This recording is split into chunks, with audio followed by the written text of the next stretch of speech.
Hello, and welcome to our brief discussion of BICS, Basic Interpersonal Communication Skills, and CALP, Cognitive Academic Language Proficiency, two key elements of SLA. Jim Cummins developed a theory that language development reflects the context, purpose, and degree of cognitive challenge in which language is used. There is language that is learned relatively quickly that is necessary for survival, social interaction, and functioning in everyday life. This layer of language is called BICS, Basic Interpersonal Communicative Skills. This is the everyday language for social interaction, and it is usually attained within 6 months to 1 year in an immersion situation, for example, children in school, or longer for adults with limited daily English exposure. In contrast, we have CALP, Cognitive Academic Language Proficiency. CALP reflects more formal academic learning that applies in English language learning, focusing more on specific subjects and more formal applications.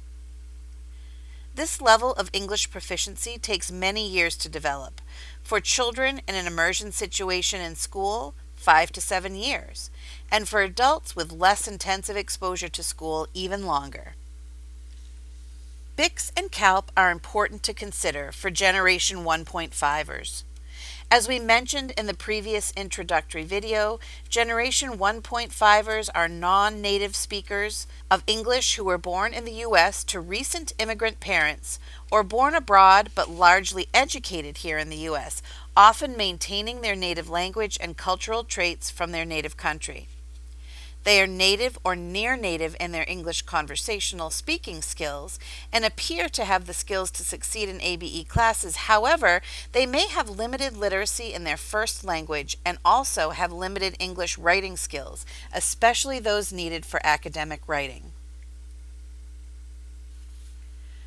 Cummins created a 4-quadrant model to visually demonstrate the varied combination of content and cognitive demand that reflect English language development as it progresses from basic interpersonal communicative skills, or BIC, toward cognitive academic language proficiency, CALP. What are the differences between reading a personal email and having a face-to-face conversation? Which one do you think would be more challenging for an English language learner, and why? Content embedded means the communication is often face-to-face, hands-on, or concrete, offering many cues to the listener, such as facial expressions, gestures, and concrete objects of reference, while context-reduced language has fewer nonverbal cues, and the language is more abstract. Now let's compare two more activities. These are more academically focused. Which do you think would be more challenging for an English learner, and why? Doing a science experiment with a partner or writing a comparative essay? To prepare English learners for success in the more challenging academic demands, they need support to build background knowledge and practice using their language skills.